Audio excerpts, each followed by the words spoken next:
Hola, buenas madrugadas. Ya estamos aquí de nuevo, listos para la segunda travesía del espacio en blanco. Esta noche nos iremos de viaje a surcar mundos únicos a la búsqueda, como últimamente, sobre todo, de respuestas. Nuestros canales de comunicación están abiertos, a punto de comenzar el viaje. Estos son los primeros datos de hacia dónde nos dirigimos hoy.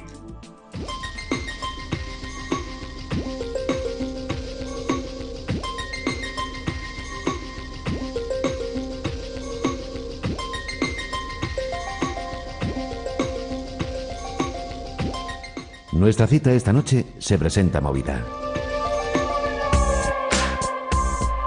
Tenemos la pretensión de llevaros hasta lugares lejanos por todo el mundo.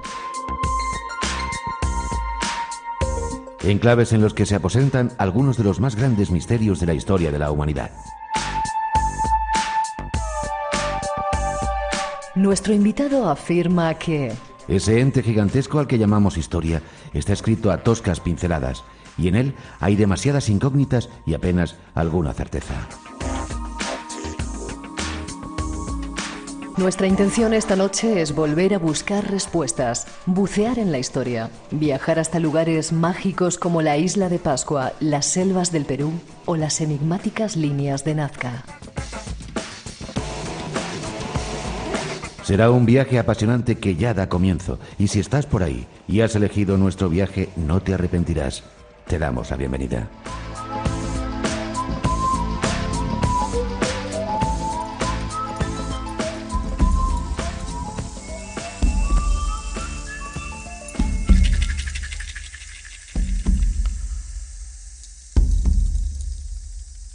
Tú disfrutabas mucho con la música esa más marchosa. ¿Esta te gusta? También, por supuesto, yo soy un gran amante de la música y especialmente todo lo que tiene que ver con chamanismo o suena a chamanismo, pues con más motivo. Esta me gusta a mí mucho, la de los chamanes. Lorenzo Fernández, bueno, buenas noches. ¿Qué tal, Miguel? ¿Cómo estás? Buenas noches. Un placer que estés aquí con nosotros para presentar tu último trabajo, algo que desafía o pretende desafiar a la historia. Esa es la intención, ¿no? Intentar demostrar que la historia está llena de incertidumbres, que en definitiva está escrita a toscas pinceladas y que si uno echa un vistazo atrás y sobre todo, yo me siento un afortunado, si uno tiene la fortuna de poder viajar y buscar esos vestigios que lo que para mí no deja de ser una humanidad de la que ya casi no guardamos recuerdos, dejaron en diferentes partes del planeta, pues tenemos precisamente eso, ¿no? El producto que es mi 13º hijo, literario. ¿13 libros llevas ya? Sí, Desafíos a la historia. Joder, te da tiempo a escribir, ¿eh? Pues la verdad es que no tanto como yo quisiera, pero en fin, cuando lo hago pues parece que me centro mucho. Es curioso, hablando de la historia, parece como que cada día hay más consenso en que hubo algo por ahí que fue el que homogeneizó todo el resto de las culturas y que han dejado un montón de pruebas en muchas partes del planeta, ¿verdad? Siempre lo hemos hablado, Miguel, es que sobre todo si atendemos a lo que es la arqueología y la historiografía oficial. En América nada tiene que ver con la europea, es decir, en América todavía lo hemos dicho muchas veces, ¿no? El arqueólogo, antes de entrar a un lugar para iniciar su trabajo diario, lo que hace es pedir permiso a la Pachamama, hace sus rituales, tiene esa mezcla entre arqueólogo y chamán, ¿no? Bebe de las tradiciones antiguas porque las sigue respetando mucho, ¿no? Y te das cuenta de que efectivamente el pasado está lleno de unos vestigios que te dan que pensar, ¿no? Que hay que buscarlos, que están ahí y que principalmente en lugares como América, en lugares como Asia, en lugares como África, todavía es muy fácil encontrar si uno va buscando, evidentemente. Sobre todo cuando vas a los sitios, ¿verdad? Y te encuentras cara a cara con ellos y dices, uff. No, te das cuenta de que efectivamente pues hay muchas preguntas que permanecen sin respuesta, ¿no? Que en definitiva, pues sí, los libros de historia hablan de ello, intentan darnos unas pautas de lo que pueden ser y no pueden ser, pero en definitiva a estas alturas del siglo XXI, yo siempre lo digo, ¿no? Después del siglo de la mutación que ha sido el siglo XX, porque prácticamente en 100 años hemos mutado, hemos evolucionado más que los 210.000 anteriores, pues realmente que a estas alturas del siglo XXI todavía haya incógnitas, como por ejemplo el hecho de que no sepamos para qué fueron construidas exactamente las líneas de Nazca, o por ejemplo cuál fue el inicio de esos moai que aparecen en Isla de Pascua, que en definitiva no dejan de ser sino la peregrinación de una gente que huye de un lugar que parece hundirse en el océano. Cuando ves los mitos precolombinos de las culturas antiguas, que todos hablan de un lugar común, de un sitio que se pierde a raíz de un cataclismo brutal y que se ven obligados a emigrar, pues hombre, a uno se les abren los ojos, especialmente cuando ves que además hay pruebas y argumentos. Antes de pasar y comenzar ya el viaje, qué apasionante es viajar, ¿verdad? Cómo te abre la mente.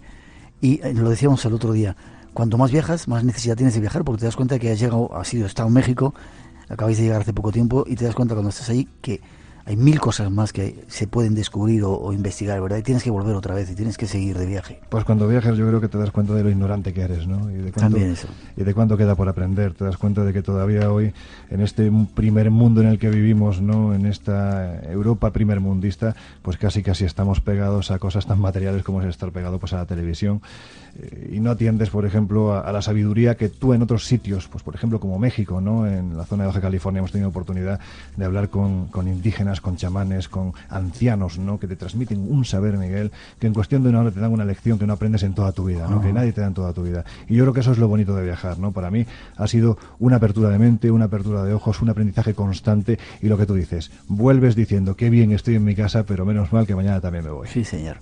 Enhorabuena por este trabajo, director de la revista Enigmas. Con él vamos a viajar, con esta pasión que está empezando a demostrar. Vamos a irnos de viaje, no os lo perdáis. 900-137-137 nuestro teléfono. Hay 5 premios esta noche para agradeceros que estáis ahí, y comienza el viaje. Vamos.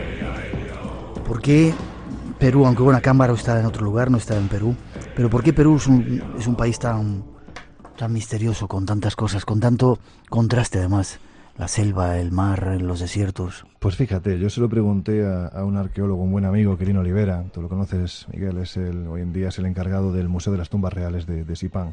Y le preguntaba precisamente esto: ¿por qué Perú? O sea, ¿por qué tú vas a Egipto?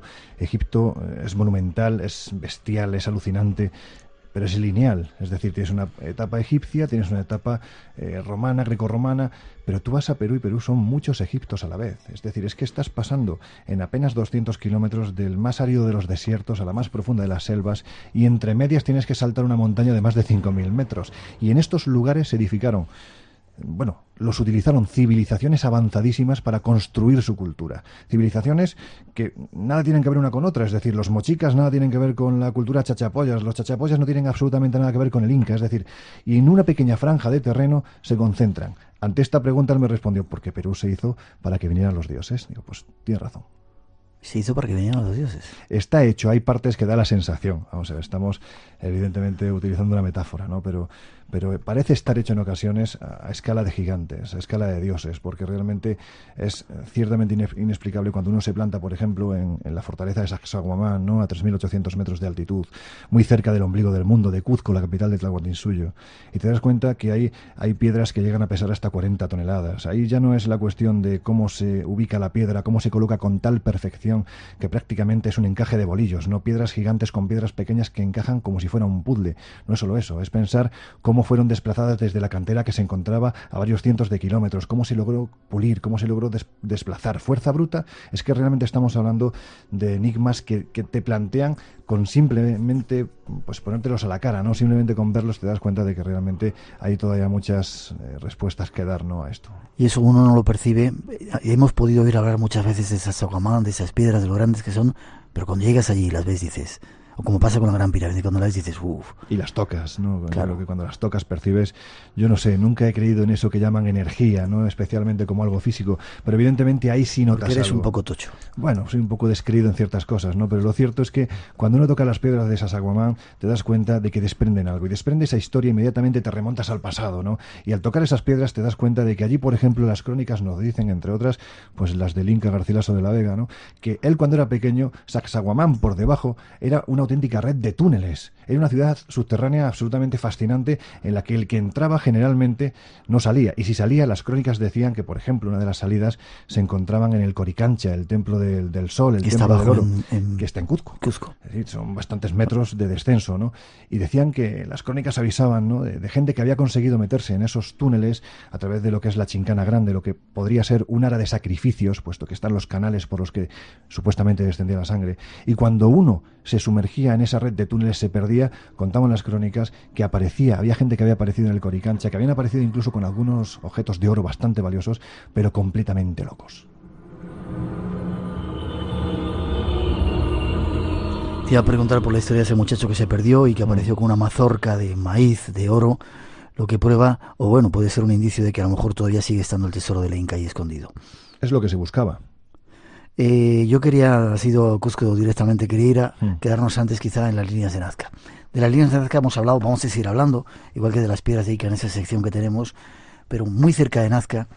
De hecho, algunos de los pilotos lo descubrieron no hace mucho tiempo, yo tuve la oportunidad de estar con ellos, pilotos locos que hay en ese aeródromo, digo locos en el buen sentido de la palabra, gente genial, de repente uno volando, de repente más allá de las líneas de Nazca encontró otras líneas, las de Palpa, y son asombrosas, ¿verdad, Lorenzo? Hombre, locos en el buen sentido y en el malo también. Porque no, en el buen sentido que son colegas. Ya, pero si se matan, tú te matas con ellos, ¿no? Es decir, la cautela, eso sí, hay que poner la mano en el fuego por ellos porque son gente... Son muy buenos pilotos. Es que para volar Nazca y Palpa hay que ser muy buen piloto, porque especialmente si sobrevuelas la zona, lo que es la Pampa de San José de Socos, el Valle del Ingenio.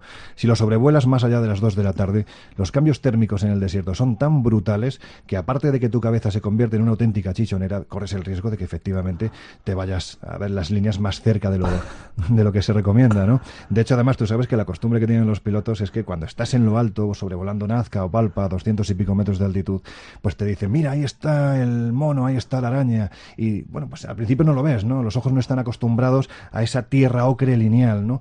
Y ellos lo que hacen es que te inclinan el ala de la avioneta señalando dónde se encuentra. Sí. Claro, te empiezas a hacer las vueltas, bueno, es una cosa, es una centrifugadora. No te gusta mucho volar, por lo que veo, ¿no? A mí no me gusta nada volar, pero si tengo que hacerlo, lo hago. Y especialmente cuando son lugares tan especiales como este, ¿no?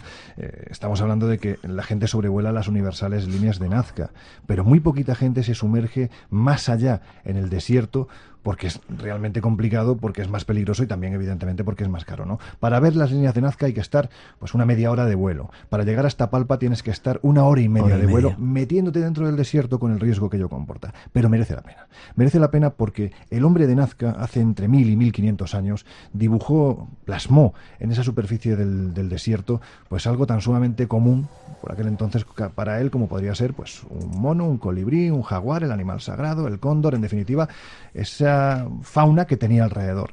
Es decir, estaba plasmando literalmente lo que veía. Esto evidentemente no es óbice para que planteemos un gran enigma, y es ¿para qué demonios lo hicieron? ¿Y cómo se hicieron? ¿Y cómo se hicieron? ¿Y cuál era su sentido? Es decir, evidentemente estaban hechas ¿para qué? Para verlas desde arriba. Hubo un arqueólogo que dijo tanto esfuerzo por parte de un pueblo para algo que no se ve desde tierra, que obligatoriamente se tiene que ver desde arriba. ¿Quién quería que lo vieran? Pero estaban plasmando lo que estaban viendo. Si seguimos con esta tesis de plasmar lo que veo, como hacían las culturas del pasado, te encuentras en Palpa algo realmente sorprendente. Ahí ya no hablamos de animales, hablamos de seres antropomorfos, de un tamaño además bastante considerable. Por ejemplo, el gran dios oculado. Tiene 12 metros de alto por 3 de ancho en su parte más amplia, ¿no?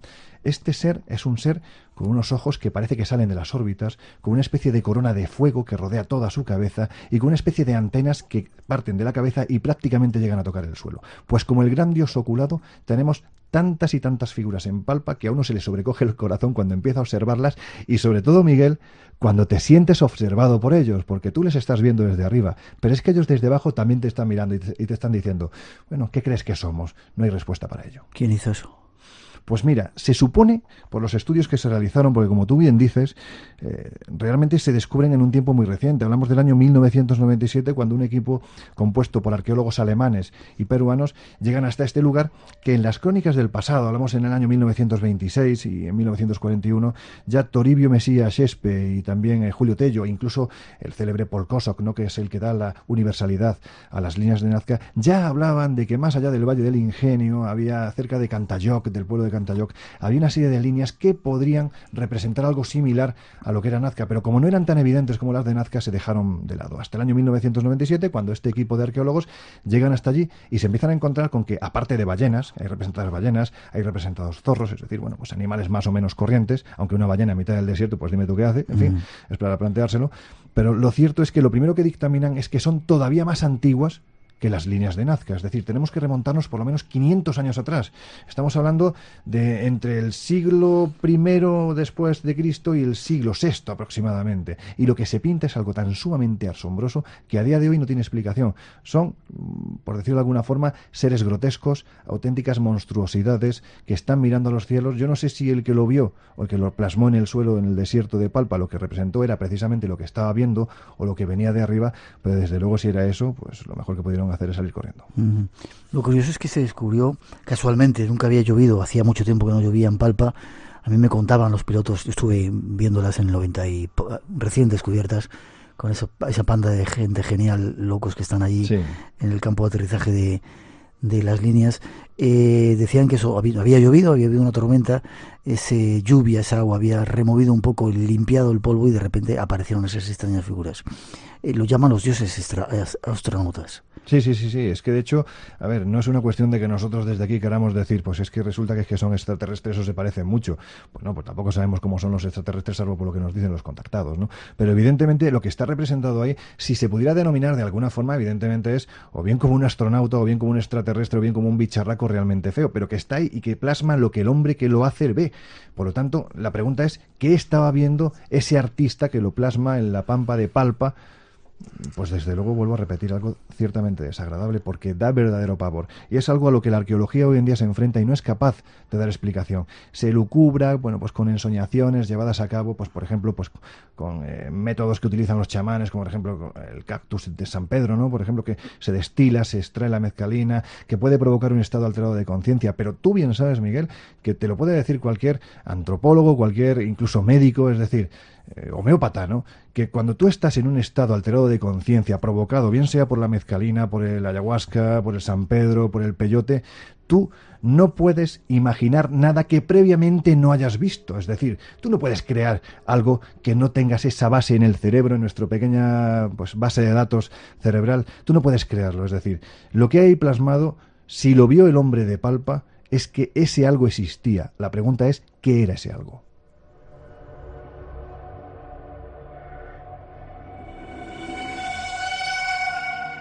Abre tus sentidos.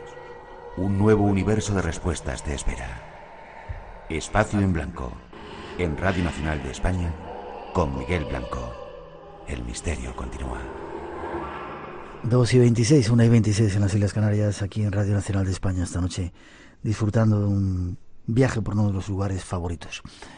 No vamos a hablar de las piedras de Ica, tenemos un capítulo especial reservado con testimonios muy importantes de ese otro misterio que está muy cerca de esas llanuras de Nazca. Pero también muy cerca, te lo decía, para mí uno de mis sitios favoritos, la bahía de Paracas. Es tremendo. Qué cantidad de animales, qué misterioso, qué tremendo es aquello, qué lugar tan increíble, ¿verdad? Y menos mal que se ha recuperado, Miguel, porque sabes que en el 2007, después del terremoto, uno de los lugares más afectados fue precisamente Pisco, que es donde se encuentra el muelle, del que uno parte para ver este lugar tan especial, y también muy cerca está Ica, donde las célebres piedras de Ica, ¿no? La verdad es que ya lo han restaurado, está bastante bien, se puede viajar. Y lo bueno es que el candelabro de Paracas, dentro de lo que fue esa tremenda catástrofe humana, ¿no?, que se produjo en esta zona del planeta, pues la verdad es que no se resintió. Es decir, parece que el que lo hizo a conciencia para que aguantara por los siglos. Y ya se ha adelantado que en esa bahía de Paracas, que es una zona que antes se dedicaban a sacar guano, el excremento de los animales, de las aves, es una especie de santuario de animales, pues está lleno de lobos y marinos y elefantes marinos. Por ahí al lado está el candelabro de Paracas. ¿Qué significa? ¿Qué pinta ahí en ese lugar? Pues en mitad del desierto, al lado del océano, un océano tremendo. Pues sinceramente no se sabe, es decir... Y vamos a las respuestas hoy, estás dando pocas. Bueno, pero hipótesis hay muchas, ¿no? Hay quien dice, ¿no?, que en el momento en el que los incas se van del Perú, una vez que la sangrienta conquista del español culmina, pues parece ser que lo plantean como si fuera una especie de faro diurno. Es decir, las corrientes en esa zona del Pacífico son terribles. Yo no sé, yo me imagino que cuando Orellana llegó al Pacífico se lo encontró muy tranquilo ese día, porque del Pacífico no tiene absolutamente nada, ¿no? Es un mar terrible. Y las corrientes en esta zona son especialmente virulentas. Por lo tanto, hay que saber por dónde meterse para poder llegar hasta la costa. Las tesis más oficiales te dicen que lo que representa ese candelabro no deja de ser precisamente eso, ¿no? La imagen de un faro diurno para que la persona que se alejaba lontananza, que esperaba volver en algún momento, tuviera la referencia visual de algo tan sumamente grande y descomunal como es el candelabro de Paracas. A mí me parece una hipótesis muy peregrina, porque claro, si esta gente decía de volver de noche ya no lo veía. Lo cierto es que está sacralizado el lugar, que también es un punto importante para dejar un poquito de lado esta tesis del faro diurno, ¿no? Porque en el año 1923, Toribio Mejía, que no deja de ser el padre de la arqueología peruana, en la base del mismo candelabro se encontró más de 400 tumbas pertenecientes a una cultura casi tan enigmática o más que puede ser el Inca o puede ser la cultura Nazca, la cultura Paracas. Es precisamente por eso por lo que se le pone el nombre al candelabro. También es un viento que sopla muy fuerte, el viento Paracas.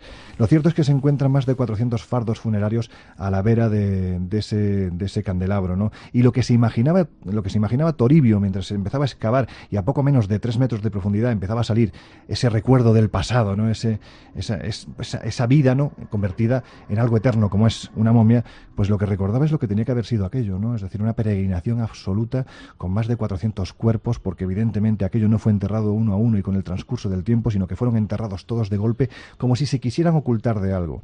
Date cuenta que tanto la cerámica Paracas como los textiles Nazca son de una riqueza, bueno, no se ha visto nada igual en la América precolombina, ¿no? Y al igual que se utilizaban para expresar pues escenas cotidianas, religiosas, también eran un poco la crónica de la vida de esta gente, de lo que veían. Y lo que hay representado, la verdad es que lo poquito que nos ha llegado, que no se ha destrozado por el paso del tiempo, es lo suficientemente sorprendente como para pensar que el candelabro de Paracas, aparte de faro diurno, era otra cosa. Hasta ahora hemos hablado de elementos más o menos conocidos que están en esa zona, pero hay otro, el gigante Atacama, una figura también inquietante. ¿Dónde está? Es una cosa alucinante, o sea, estamos hablando, Atacama, ya tenemos que pasar del sur del Perú, meternos en el norte de Chile, ¿no? Ahora mismo pues está muy de moda, ¿no? Por el París-Dakar, ¿no? En definitiva se desarrolla en toda esta zona del planeta. Y lo que hay allí es una pequeña nazca, pero que no se le da ningún valor, porque es que de hecho el gigante de Atacama, estamos hablando de la figura antropomorfa más grande del planeta, el geoglifo antropomorfo más grande del planeta, y está en un lugar que a mí me parece absolutamente fascinante, ¿no? El cerro Unisos, muy cerca de los Altos de Ariquilda, que seguramente a los oyentes les sonará por ese magnífico capítulo que Fernando Jiménez del Oso realizó de las momias de Arica, ¿no? Que son las momias más antiguas hasta ahora encontradas de la historia, ¿no? Con más de 5.000 años. Pues bien, Fernando hablaba de los Altos de Ariquilda, hablaba de lo que allí había representado. Había pues representados animales, estos sí, animales normales, ¿no? Había escenas también pues de personas, unas más grandes, otras más pequeñas. Y lo que llama poderosamente la atención es que la figura del gigante de Atacama se sale absolutamente de lo que es el resto de representaciones.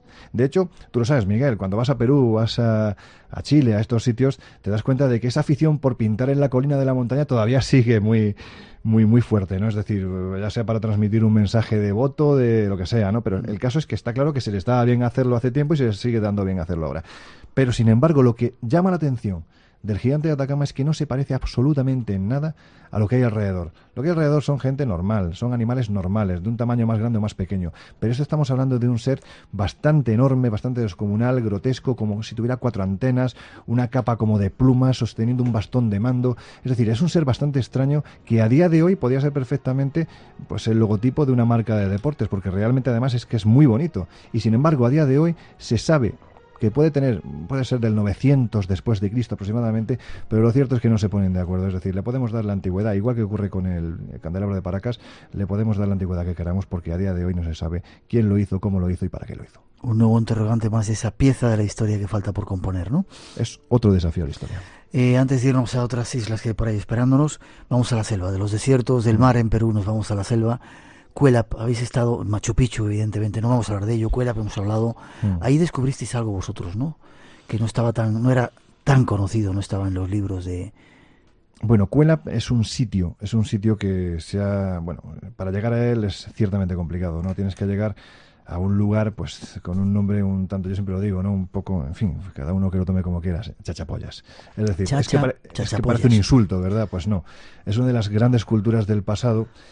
Lo que pasa es que los españoles pues tendemos a fiarnos de la fonética, ¿no? Y no tanto de lo que realmente es. Por ejemplo, tú sabes cómo se puso el nombre a Yucatán. O sea, ¿cómo? Pues llegaron los conquistadores a esas islas cercanas a lo que hoy en día es Cancún, y cuando entraron pues se encontraron con el curaca, con la gente de la tribu tal, que les recibió muy amablemente porque pensaban que eran pues los dioses, los viracochas.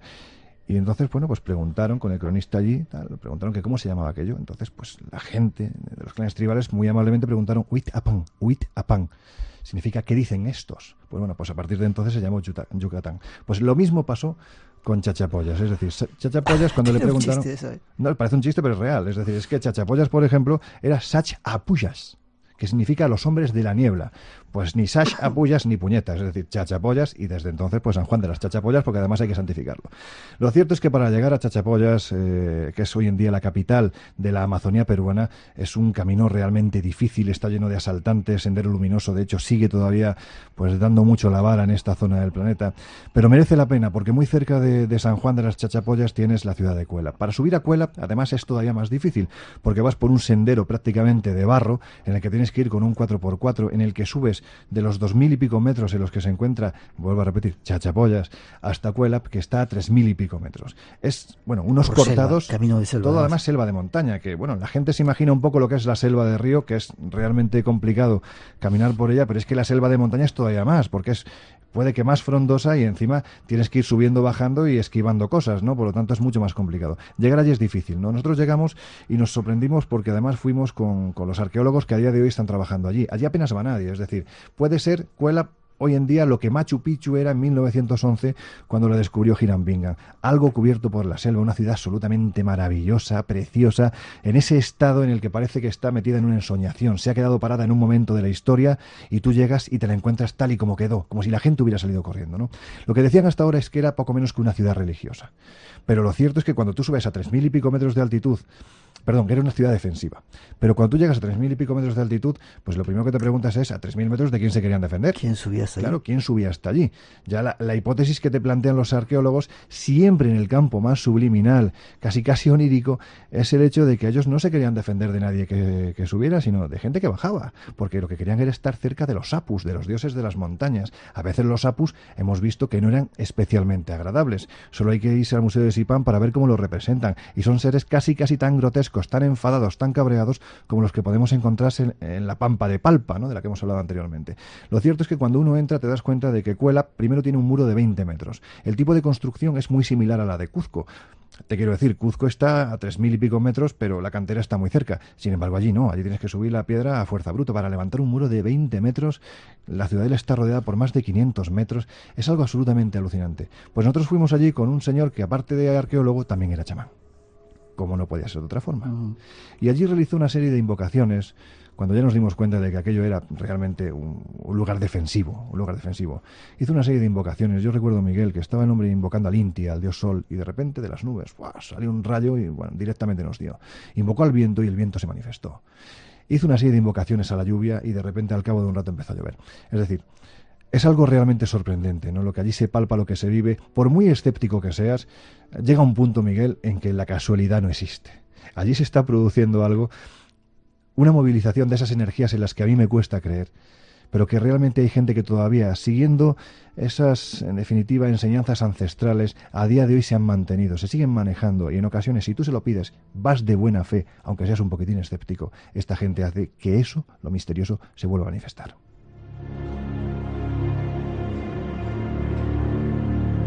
2:37, 1:37 en las Islas Canarias. Te preguntaría mil cosas, pero como hemos tenido oportunidad que sigas viniendo en esa sección que tenemos, cambiamos de escenario, ¿te parece? Muy bien.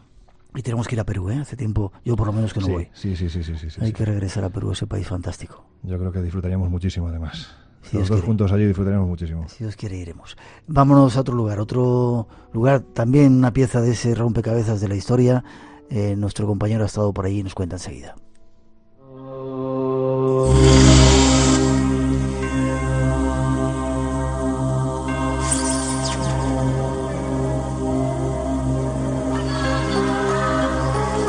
Perdida en el silencio profundo del Océano Pacífico, reposa la isla de Rapa Nui, conocida también como la Isla de Pascua, situada a casi 2000 kilómetros de Polinesia y a más de 3700 kilómetros de Chile, su país soberano. Solo la curiosidad nos puede llevar a este sitio perdido, una isla volcánica, sin árboles, sin otro interés más que los famosos moais, las esculturas en piedra que dominan su paisaje, tristes, impávidos al paso del tiempo y misteriosos. Continuamente, desde que Jacob Roggeveen en 1722 la descubriera a los europeos, a sus tierras se acercan antropólogos con el firme propósito de encontrar el porqué de su origen.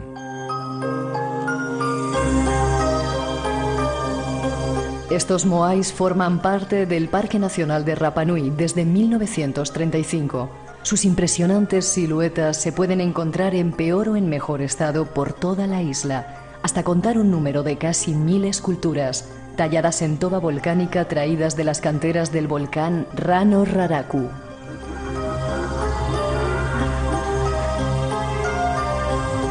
Y si Roggevin fue su descubridor oficialmente, las teorías más conocidas son las que Thor Heyerdahl hizo a partir de su expedición a la isla en 1955. Su hipótesis se basa en el origen andino de sus primeros colonizadores, contra las teorías más generalizadas de que su origen es polinesio.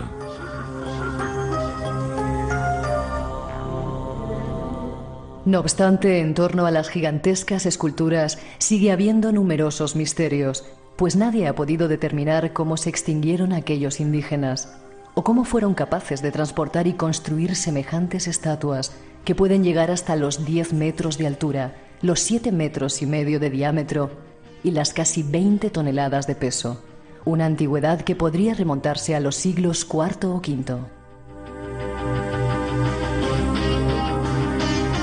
Hay muchas preguntas aún por responder. Nuestro invitado, esta noche, nos ofrece algunas respuestas. Escuchemos.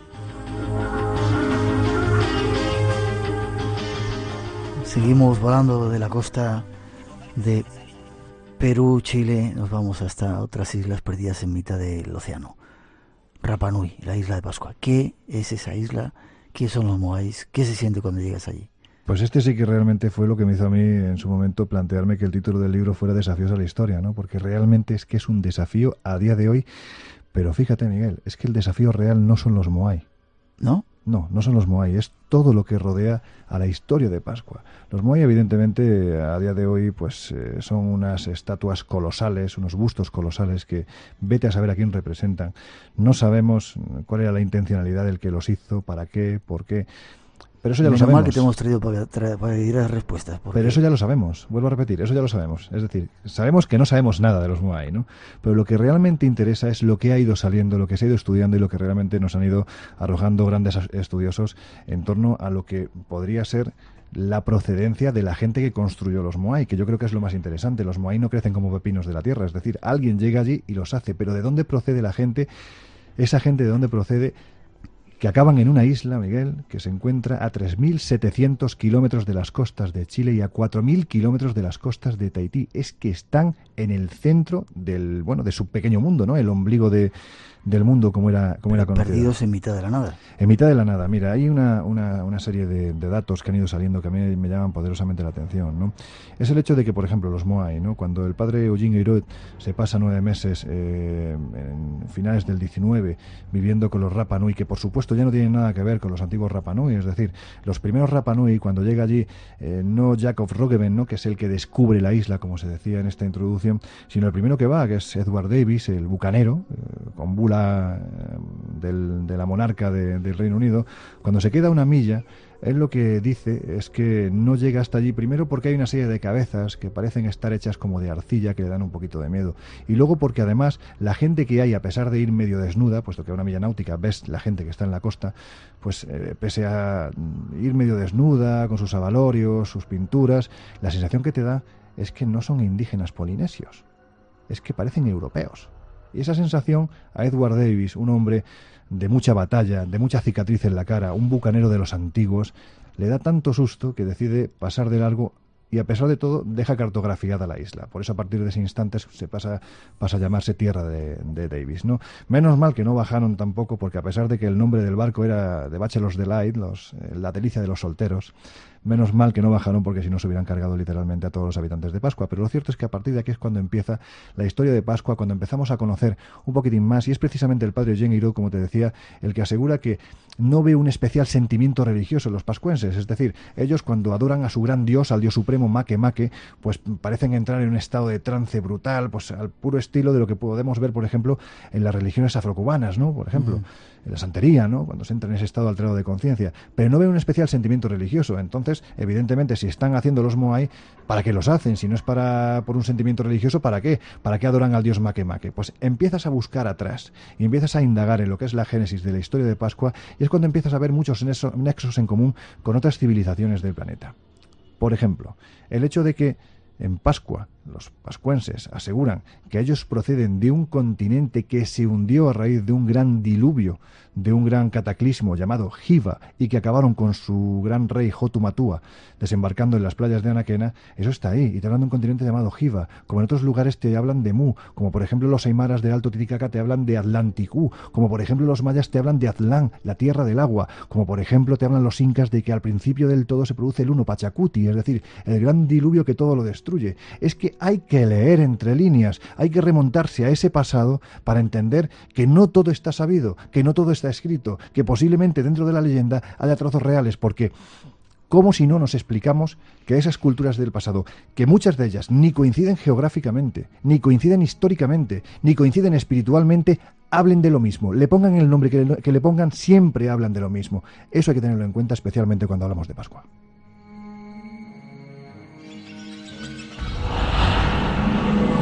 Te invitamos a entrar en un mundo único. Espacio en Blanco. Mucho más de lo que puedas imaginar. En Radio Nacional de España, con Miguel Blanco. 900-137-137, si queréis participar esta noche a través del teléfono, llamada gratuita 900-137-137. Un nuevo enigma más, decimos, una pieza más de ese rompecabezas. Los propios habitantes de la isla decían que venían huyendo de un gran cataclismo, un diluvio, ¿no? Un cataclismo que además siempre, si tú ves las culturas del pasado, de ese mundo antiguo que está ahí, por eso yo siempre lo digo, no podemos menospreciar, menosvalorar al hombre del pasado pensando que era un señor con una porra que vivía en una cueva, que se dedicaba exclusivamente a cazar, reproducirse y a sobrevivir. No, es que ese hombre tenía conocimiento, es que de esa humanidad, de ese pasado ignoto, no guardamos recuerdo, pero están ahí los vestigios. Porque, por ejemplo, Pascua claramente te habla de una navegación primitiva, que no se admite a día de hoy, que nos remontaría posiblemente 3.000, 5.000 y hasta quién sabe si 10.000 años atrás. Porque, por ejemplo, explícame, Miguel, ahora te pregunto ya a ti, vamos a ver si eres capaz de explicarlo. ¿Cómo es posible que tú, en los mitos de Pascua, te hablen de gente cuyos rasgos son muy parecidos al Inca? Pero no solo eso, ¿cómo es posible que los ajú, las plataformas funerarias, estén construidas, sobre todo las más antiguas, ¿no?, las que se remontan a ese pasado real Rapa Nui, que nada tiene que ver con los actuales Rapa Nui, ¿no? Que veas que el tipo de construcción es igual, exactamente igual, con el mismo perfil, con el mismo ensamblaje, con el mismo tipo de piedra a la que, por ejemplo, podemos ver en Cuzco, con esa piedra de los 12 ángulos ensamblada. Es que es exactamente igual. Vayamos también a lo mismo. Tepito Tejenua es el nombre también de Isla de Pascua, el ombligo del mundo. ¿Cuál es el otro nombre de Cuzco? El ombligo del mundo. El ombligo del mundo. Es que estamos hablando que la historia no te admite ni siquiera que el Inca pusiera un pie en el agua, porque estaba lleno de tiburones y porque no sabía nadar. Y sin embargo, esa navegación primitiva está ahí. Y también yendo hacia el otro lado. Vale, admitamos que el Inca o que de las costas de América no llegó nadie a Pascua, a pesar de que tiempo después, en un barco de los mismos que utilizarían ellos, Thor Heyerdahl, en un barco de Totora, llegó a meterse hasta 4.000 kilómetros en el Pacífico. Vamos, se pasó directamente la isla de Pascua. Vayamos al otro lado, vayamos a esos rasgos europeos. Bien, bueno, pues podría ser una colonización que procede del subcontinente asiático, gente que podía venir de la zona del Valle del Indo, del Indostán. Bueno, vale, es posible, pero es que cuando de repente, por ejemplo, epigrafistas como de Gebesi te demuestran que entre la escritura del Valle del Indo, de ciudades como Mohenjo-Daro, a la que tuve la magnífica oportunidad de ir con Fernando Jiménez del Oso en el 99, o por ejemplo como Jarapa, cuando tú ves los símbolos de esa escritura jeroglífica y los comparas con los poquitos que nos han llegado de la escritura de Rapa Nui, de la escritura Rongo-Rongo, y ves que hay 150 símbolos que son exactamente iguales, Miguel, exactamente 150. Iguales. Es que todos hemos oído hablar de eso de el inglés con 1000 palabras. Es que con 150 símbolos uno ya habla un idioma. Y una isla del Pacífico que está en el ombligo del mundo, resulta que tiene 150 símbolos que los que tiene la escritura del Valle del Indo, en Pakistán, en el Alto Pakistán. Es que es increíble. O esa gente ha ido de Pakistán a Isla de Pascua, si no es inexplicable, porque yo no creo que los extraterrestres también les llevaran la escritura. 2:48. ¿Y qué pasaba con las cucarachas antes de marcharnos a otra? No, eso fue buenísimo. Rápido. Pues mira, eso fue intentando emular a nuestro querido Fernando y a Juan José Benítez, pues nos fuimos a acampar al Aju Tongariki, que es el más conocido que hay en Pascua. Son como 15 moai que están de espaldas al mar, y pusimos nuestras tiendas de campaña. Lo que pasa es que cuando estábamos llegando, pues nos dimos cuenta de que con las linternas empezábamos a alumbrar pues lo que era un auténtico mare magno de cucarachas, de gorgojos. ¿En el suelo? En el suelo. Lo curioso es que, bueno, íbamos pisando y le decía yo a Juanjo, oye Juanjo, ¿esto qué se oye qué es? Y cuando me alumbró, yo tengo pavor, ¿no?, a esos bichejos, salí corriendo y me di cuenta que según llegué al Aju, la plataforma empieza como 2 metros antes. Cuando llegué al Aju, los animales no pasaban, los bichejos no pasaban, se quedaban justo en esa franja invisible, etérea, como queramos llamarlo, donde empezaba el Aju funerario, donde empezaban los moai, pues como si hubiera algo que les impidiera a estos bichejos, que siempre, bueno, vienen a representar un poquito lo malo, pues como si no les dejaran pasar. Recordemos que a partir de las 12 de la noche, en Isla de Pascua, dicen que salen los demonios cava cava. A partir de ahí, los propios Rapa Nui no se atreven a entrar a sus casas de frente, tienen que entrar de espalda porque tienen miedo a que se te cuelguen precisamente uno de estos demonios a la espalda. Y dicen que ellos conocen gente, incluso hay algunos que te testimonian que a ellos se les ha colgado a la espalda y les ha hecho pasar la peor noche de su vida. Y luego dices que no crees en esas energías. 2:49, hay otra isla más. Hoy vamos de isla en isla. Seguramente nuestro segundo tema nos va a llevar a otras islas que dice, ahí estaba situado el paraíso, pero hay otras islas que queremos llevar esta noche.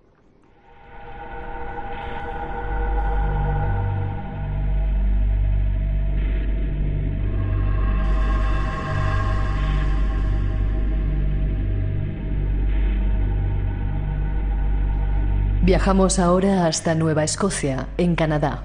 Allí nos espera la Isla del Tesoro.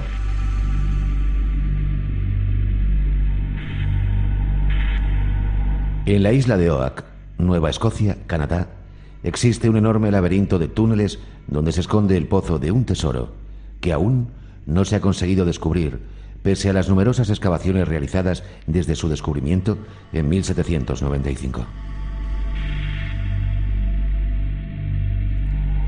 Durante más de 200 años, varios grupos de exploradores han intentado penetrar en el interior del Pozo del Tesoro.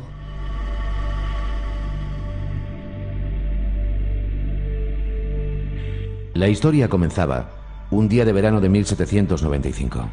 El joven Daniel McGuinness se tomó un descanso y remó hasta la deshabitada isla de Oak, situada a unos centenares de metros de la costa, frente al pueblo pescador de Chester, y se dio un paseo disfrutando de la sombra de los viejos robles que dan nombre a la isla de Oak. Oak en inglés significa roble. Cerca del extremo oriental, Dan vio un roble particularmente robusto con una rama cortada, de la que pendía una polea de un viejo barco.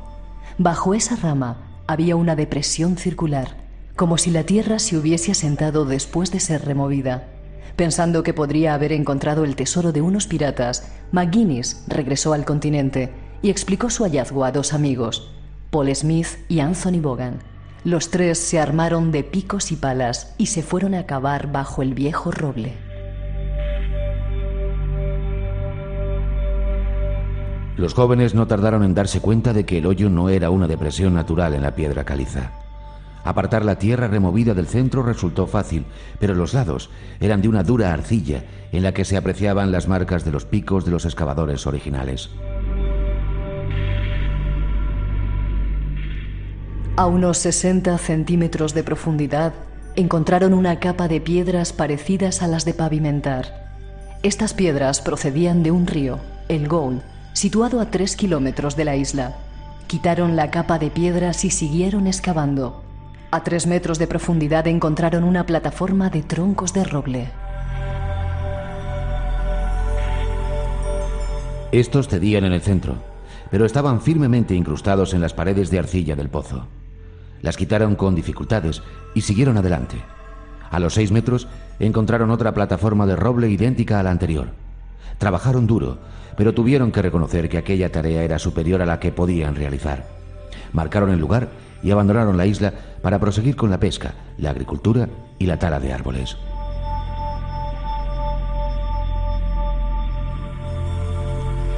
Allí quedó la leyenda, quizás el tesoro.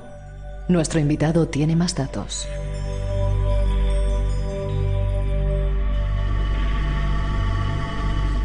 Bueno, pues de isla a isla tiro porque me toca. ¿Por qué esta isla, la isla del tesoro, en Nueva Escocia, que esto está arriba en el norte? Muy arriba, No, sí. no tiene, parece que mucho que ver con Perú, con México, con esas culturas, con Egipto. No, ¿Qué pinta esta isla? De hecho, fíjate, además, era uno de los sitios que al final lo incluí en Desafíos a la Historia, pues porque es un tema que me gusta mucho, ¿no? Y es un tema que yo creo que tiene la suficiente enjundia como para estar en un libro de estas características. Pero sí, ciertamente era el que perdía un poco, ¿no? Esa noción de lo que es la esencia del libro, aunque tenía que estar. Te explicaré por qué, porque es que además lo vas a entender enseguida.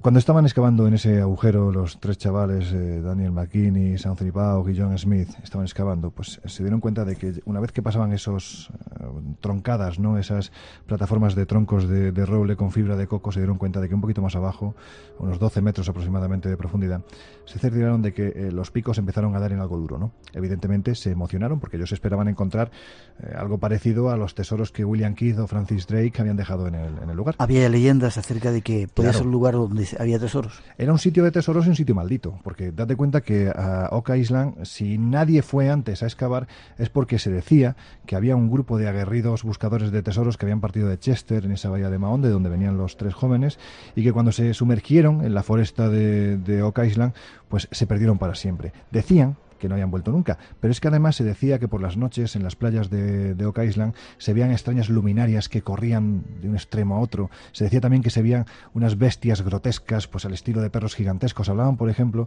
de lo que hablábamos anteriormente, Miguel, ¿no? A micrófono cerrado, de ese mastín del páramo con el que se asustaba o con el que los conquistadores asustaban durante la conquista a los indígenas. Un perro que era prácticamente un caballo, que además iba completamente parapetado con una armadura y que su función era matar, matar y matar. Y esa, bueno, pues esa imagen se había quedado un poco en el subconsciente de los americanos de entonces, y bueno, pues lo que veían en esas costas de Oak era precisamente estas bestias. Por lo tanto, nadie se atrevía a ir. Además, se decía que pues, había un pozo de un tesoro, en definitiva, tal, y que la maldición decía que en el momento en el que se produjeran 7 muertes, pues el pozo desvelaría sus secretos.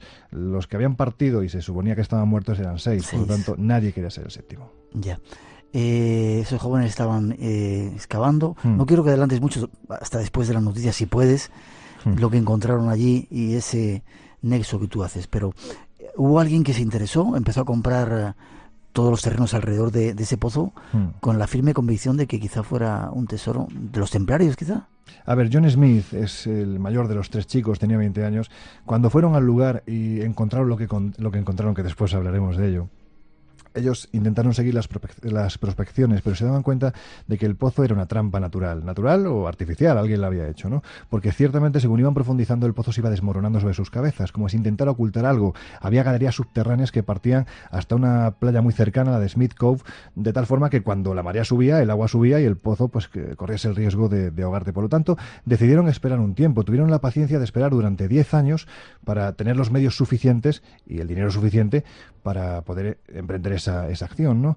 De hecho, como bien decías, John Smith compró prácticamente casi toda la isla, se construyó ahí su casa, y llegó el momento clave, que fue cuando apareció en escena un filántropo, Simon Lynch, que era un hombre pues que estaba pues literalmente forrado de dinero, y decidió que la gran empresa que iba a hacer en su vida era ceder el dinero suficiente a estos chicos para que siguieran con las excavaciones. Y es cuando empezaron a salir, bueno, pues sorpresas que enlazan.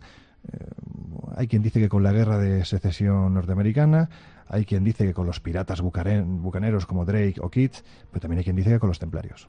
Es cierto, en 30 segundos, que Colón llevaba en las velas el símbolo de los templarios cuando llegó a América. Es cierto. La cruz templaria iba en las 3 naves que llevaba Colón, y de hecho se supone que tiene mucho que ver con esta historia, porque se supone que era una forma de avisar a aquellos que ya conocían ese emblema. Porque habían llegado antes que él otros personajes. Claro, que no eran hostiles. Es decir, los que llevaban la cruz templaria, el señor que estaba en la playa con su lanza esperando a que llegara el viracocha, pues no le atacaba porque ese símbolo ya lo reconocía. Es lo que cuentan las crónicas apócrifas, que los templarios ya habían viajado a América antes que Colón, mucho antes que Colón, pero no solo los templarios o los vikingos, es que hay muchos más.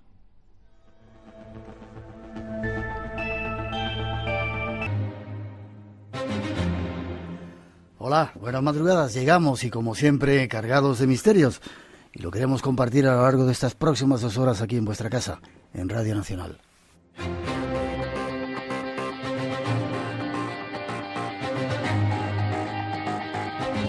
Comenzamos ya en directo cuando son las 2 y 7, 1 y 7 en las Islas Canarias, desde el estudio 101 de la Casa de la Radio, con saludos de todo el equipo que esta noche se encarga de realizar el programa. En la parte técnica Paco Bermúdez y ahora Elena Trapero controlando nuestro mágico sonido. Natalia Sotillos en la realización y coordinación. Rosa Rodríguez en la producción y locución. Y Miguel Blanco que os habla. Como siempre, encantados de compartir este tiempo hasta las 4 o las 3 en las Islas Canarias, aquí en Radio Nacional, dentro del Espacio en Blanco.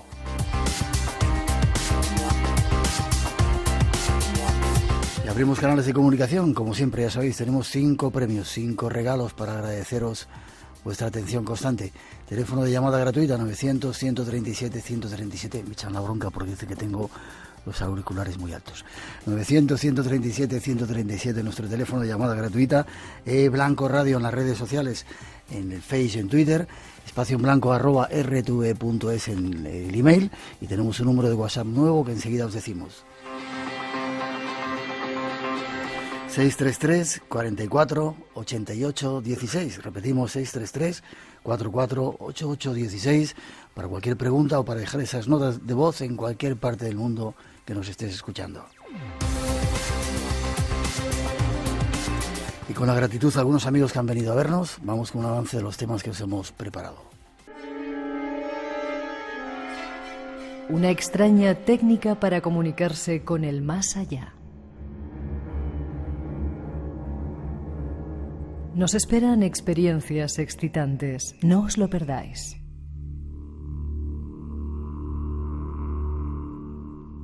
Y seguiremos con más enigmas. Ya estamos listos para comenzar.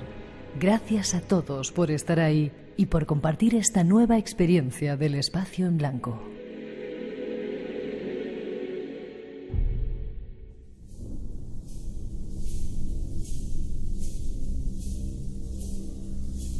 Esas son las intenciones del programa de esta noche, saludar a nuestros primeros invitados. Qué moreno vienes, qué asco das.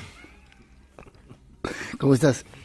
Bien, muy bien. Un placer Miguel. que estés con nosotros. Alejandro Parra, llegado desde Argentina. Claro, por eso estás tan moreno. Déjame que baje un poquito esto. Porque allí en tu tierra ahora estáis en pleno verano, ¿no? 30 grados de temperatura. Sí. Bueno, piletas de natación, playa. Qué bien, qué bien. Has estado algunas veces en el programa, pero hacía tiempo que no venías. Desde el año 2012, sí. Nos vimos creo que en ocasión de un tema que tratamos en aquel entonces, que era sueños. Hoy lo vamos a volver a ver repetir. nuevamente. Déjame que te presente. Eres doctor en psicología por la Universidad de Ciencias Empresariales y Sociales de Argentina, de Buenos Aires. Sí, yo me gradué en la Universidad Abierta Interamericana y actualmente soy profesor en la misma universidad, para los alumnos de pregrado, del último año de pregrado. Y bueno, afortunadamente allí desde hace ya 5 años estamos en el área del asesoramiento metodológico de las tesis de pregrado. Afortunadamente, gracias a lo cual hemos introducido algunos temas vinculados con la investigación parapsicológica, con una mirada desde la psicología. Y en términos generales, algunos estudiantes se gradúan con algunas de estas tesis. Sí, qué curioso. Sí. También eres, no sé si eres director, no sé cómo se llama, o presidente del Instituto de Psicología Paranormal. Sí. El Instituto de Psicología Paranormal es una asociación civil que en Argentina estamos oficialmente desde el año 2004, aunque en realidad desde el año 93 hemos estado trabajando sobre todo en varias áreas que hemos cubierto. Algunas de ellas tienen que ver con la actividad educativa a través de cursos, conferencias, pero también hemos organizado una actividad de orientación clínica para personas que aparecen perturbadas o aterradas en relación con experiencias que no logran comprender, y desde la perspectiva de la psicología clínica los ayudamos a darles una orientación con una mirada abierta desde la psicología, sobre todo la psicología transpersonal. Y en los últimos años hemos abierto varios frentes de trabajo, entre los cuales hemos destacado fundamentalmente la investigación experimental, sobre todo con psíquicos, con médiums, con sanadores, con personas que dicen poseer algún tipo de habilidad o experiencia. Tenéis una frase en vuestra página, no la recuerdo ahora, ¿cómo es? Sí. No creemos, no negamos, investigamos. Eso es. ¿Veis este punto, o sea, estos fenómenos y este mundo en el que nosotros nos movemos con otro punto de vista más racional, más científico, más intelectual, ¿no? Pero no negáis. No, desde luego. O sea, nuestra propuesta no es ni negar ni creer, sino investigar, neutralmente. no tenemos una posición tomada ni a favor ni en contra, pero por supuesto tenemos un corazón naturalmente puesto en lo que es la convicción de que existe una realidad más allá de lo convencional, ¿no? Entonces, desde esa perspectiva hemos desarrollado un trabajo que ha tenido la fortuna de ganar la atención de muchos científicos y académicos argentinos, aunque por supuesto el escepticismo continúa. En algún punto somos escépticos, porque no tenemos una mirada negativa respecto a la existencia de los fenómenos paranormales. O sea, creemos que hay una realidad que todavía no logramos comprender, que pasarán muchos años hasta que logramos comprender. Espero estar vivo para llegar a ver ese final. Y nosotros afortunadamente hemos constituido aquí en España una delegación a cargo de nuestro colega aquí presente, Marcelo Eremián, gracias a quien, por supuesto, hemos combinado esfuerzos para que nuestra institución tenga una representación, también aquí en España, particularmente en Cantabria. Y bueno, por supuesto, vamos a desarrollar muchos trabajos de investigación aquí en España también. Déjame que le salude. Marcelo Eremián, buenas noches, ¿cómo estás? Buenas noches, muy privilegiado de estar contigo en este escenario, ¿eh? Yo también, de que estés aquí con nosotros. No te conocía, te seguía la pista en Cantabria y en España, porque cuando eres argentino llevas también tiempo aquí haciendo cosas, ¿no? Sí, a través de esta iniciativa que comentaba Alejandro, hemos estado realizando varias investigaciones que hemos presentado tanto dentro de España como fuera, en diversos países y demás, y bueno, hemos hecho un trabajo muy fuerte con el tema vinculado con las apariciones, sobre todo particular porque con las apariciones colectivas recurrentes y vinculadas de pronto en ámbitos de trabajo, que es algo fuera de lo común. Y después también con los niños hemos trabajado... De eso vamos a hablar mucho. Sí, tanto con niños como con docentes y con padres. Déjame que salude a un tercer invitado, aunque no vaya a intervenir mucho. Decíamos que estábamos tratando de reunir a algunos de los expertos importantes en el mundo de la parapsicología. Manuel Berrocal, doctor médico, Manuel, y presidente de la Sociedad Española de Parapsicología. Presidente de la Sociedad Española de Parapsicología. Vale, has dicho que no vas a hablar mucho, vienes acompañado también de algunos colegas. Tú verás, si quieres hablar, hablas. Si os pido a los argentinos que seáis breves y sintéticos, porque tenemos muchas cosas que contar, ¿vale? No. 900, 137, 137 nuestro teléfono. Nos vamos a tratar de dar respuestas en este mundo que estamos con estos especialistas.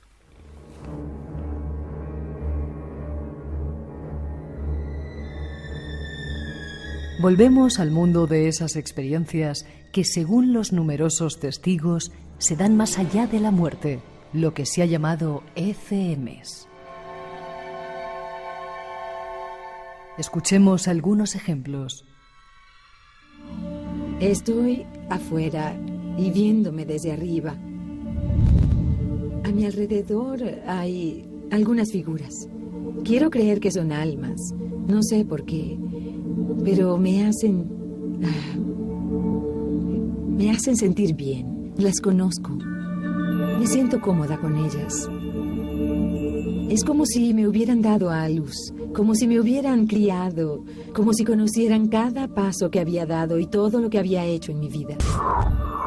En medio de mi viaje, las almas estaban ahí conmigo y las conocía a todas. No las veía los ojos, narices, orejas o el cabello. Eso no era importante. No tiene importancia en el lugar donde estaba. No se comunicaban verbalmente. Solo se sabe. Todas están conectadas. Estoy ahí abajo con las almas, viendo hacia arriba. Veo un muro enorme, de unos 3 a 4 metros de altura. Sé que quiero ir detrás de ese muro, porque detrás de él hay una brillante luz. Esa luz es tan blanca.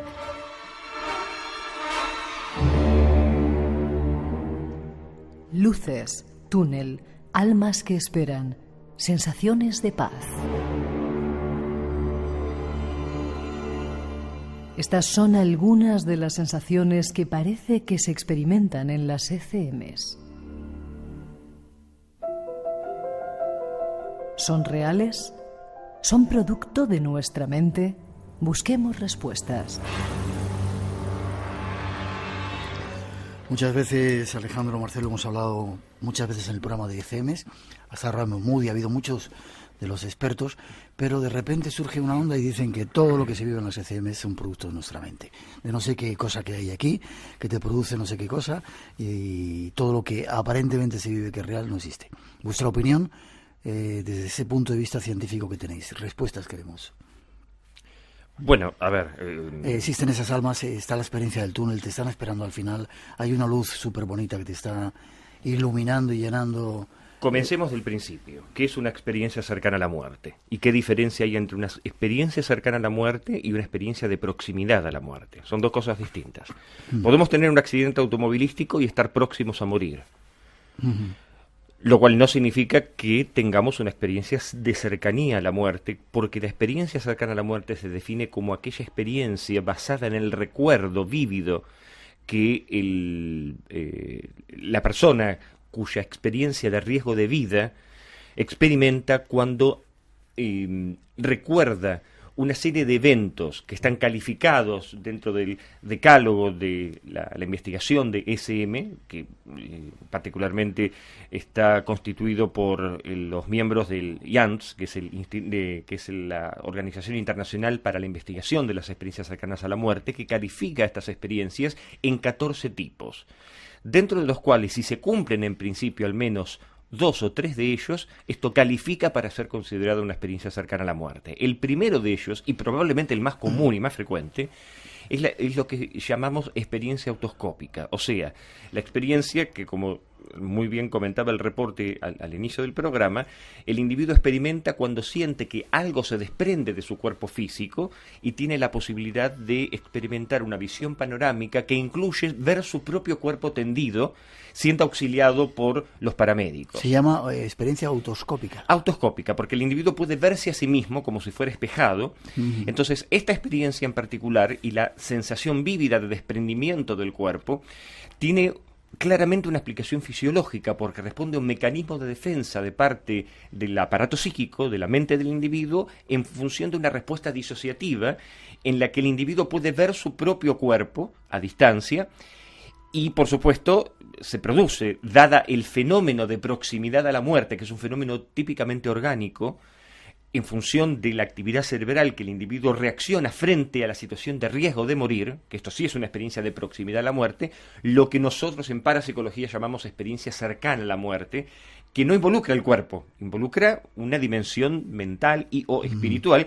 que es lo que el individuo experimenta cuando ve su cuerpo a distancia, y luego se producen una otra serie de fenómenos, algunos de los cuales tienen explicaciones psicológicas y otros parapsicológicas, que son dos experiencias distintas. Por ejemplo, supongamos que una persona tiene un accidente automovilístico, en donde queda inconsciente, está sangrando, está siendo auxiliada por paramédicos. Los paramédicos por lo general utilizan procedimientos de RCP, resucitación artificial, por lo general electroconvulsiva. Entonces, cuando se aplican estos procedimientos, la persona automáticamente retorna al cuerpo físico porque el individuo que está en esta situación de proximidad a la muerte tiene una experiencia autoscópica, puede ver la situación, pero si los paramédicos aplican muy rápidamente este procedimiento, seguramente, el individuo se reintegra, se autorrepara el sistema psíquico y puede recuperar la conciencia. Pero si este procedimiento demora al menos 2 a 7 minutos, que es el periodo en el que el cerebro puede permanecer sin oxígeno y bajo condición de hipoxia,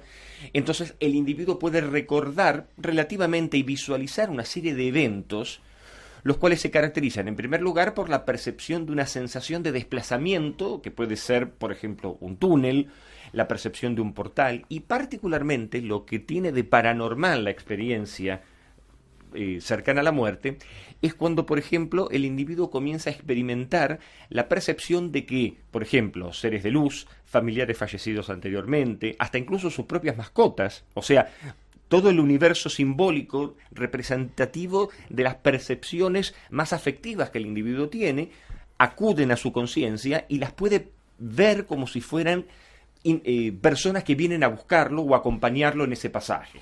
Para un segundito. Sí. ¿Todo eso que has narrado es real o el individuo se lo está imaginando?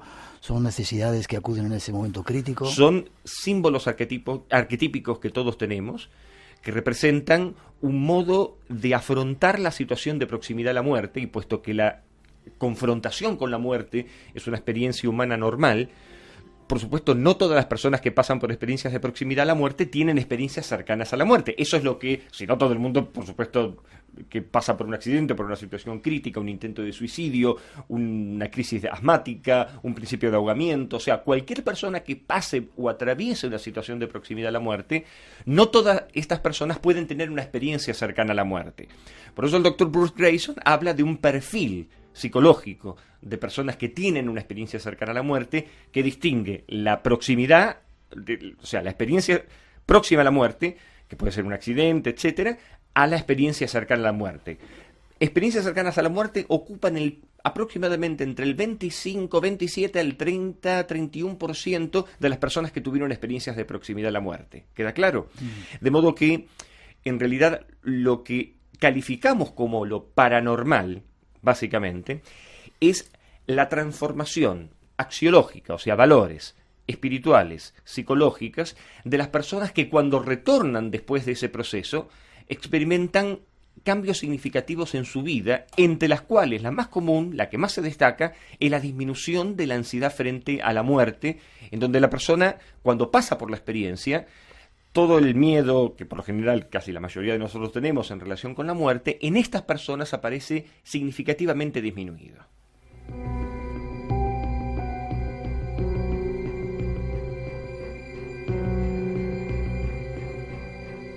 Marcelo, te pregunto a ti, porque si no, no te va a dejar hablar Alejandro.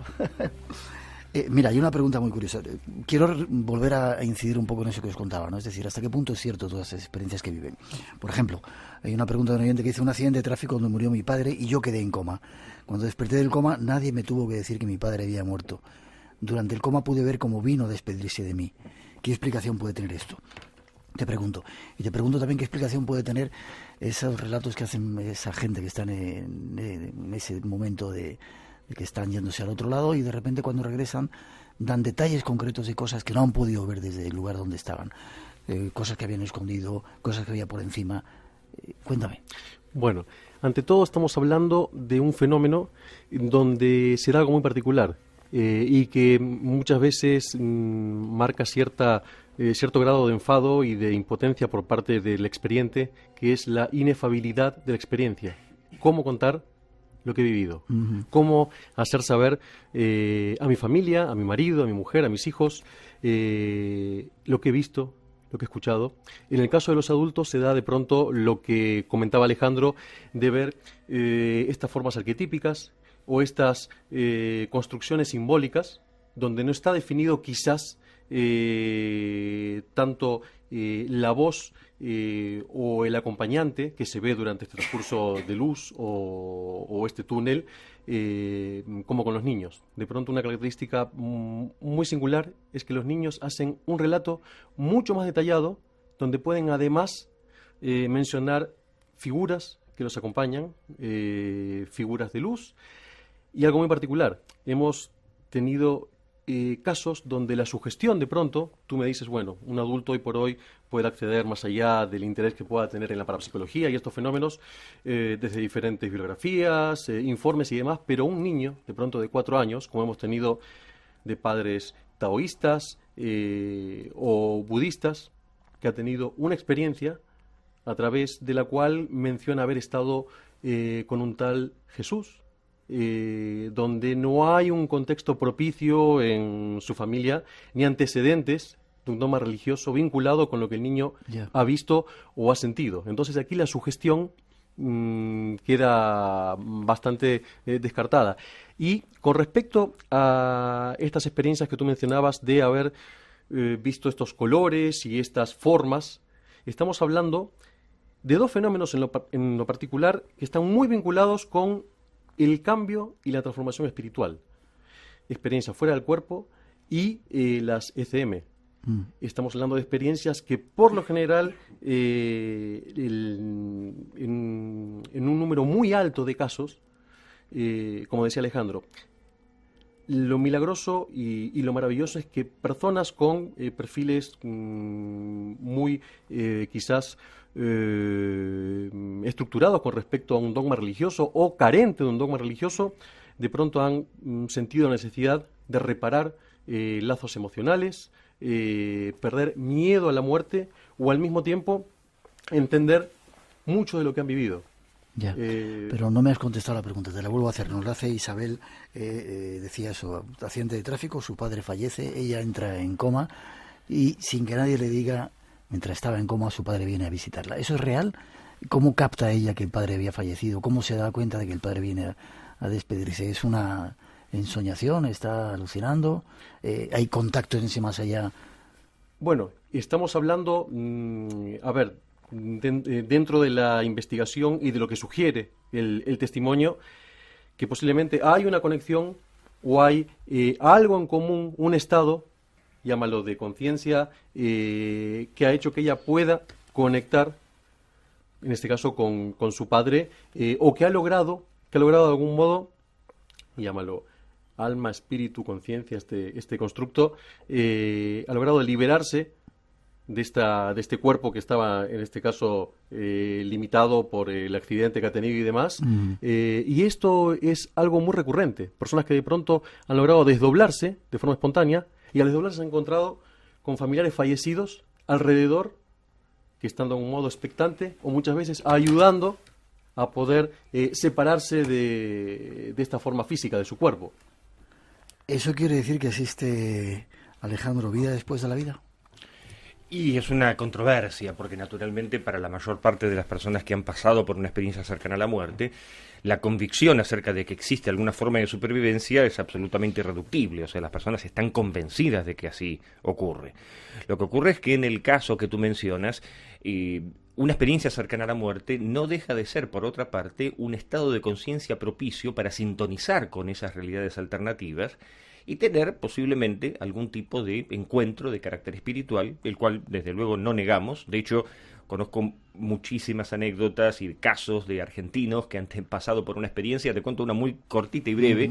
Hace ya unos 15 años aproximadamente, un miembro de nuestros grupos de talleres en donde trabajábamos con experiencias paranormales, nos relataba que mientras estaba siendo intervenido quirúrgicamente, y esto sí tiene un componente extrasensorial extraordinario, él desde la esquina del quirófano observa claramente cuando una enfermera dentro del equipo de médicos y enfermeros se le cae por accidente un bisturí o una tijera, no recuerdo exactamente, y ella en realidad ataja con su propio pie el objeto y lo retira de la sala, ¿sí? O sea, el objeto ni siquiera hace ruido al caer.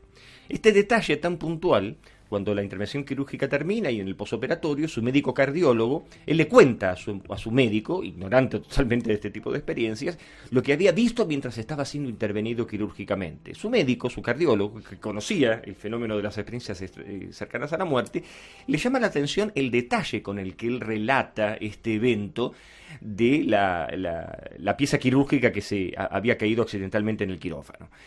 El médico le pide a la jefa de enfermeras, a su vez la jefa de enfermeras entra en contacto con la enfermera a quien supuestamente se le había caído, porque además la describe físicamente, y la enfermera efectivamente confirma que el objeto había caído y que ella ataja el objeto con el pie.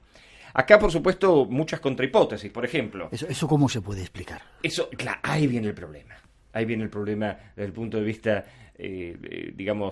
parapsicológico, porque en realidad él cómo pudo haber supuestamente escuchado mientras estaba anestesiado, con su rostro cubierto por, los paños que cubrían para la intervención quirúrgica, ¿cómo pudo haber sabido ese fenómeno? Y además estaba, por supuesto, en condiciones de absoluta ceguera.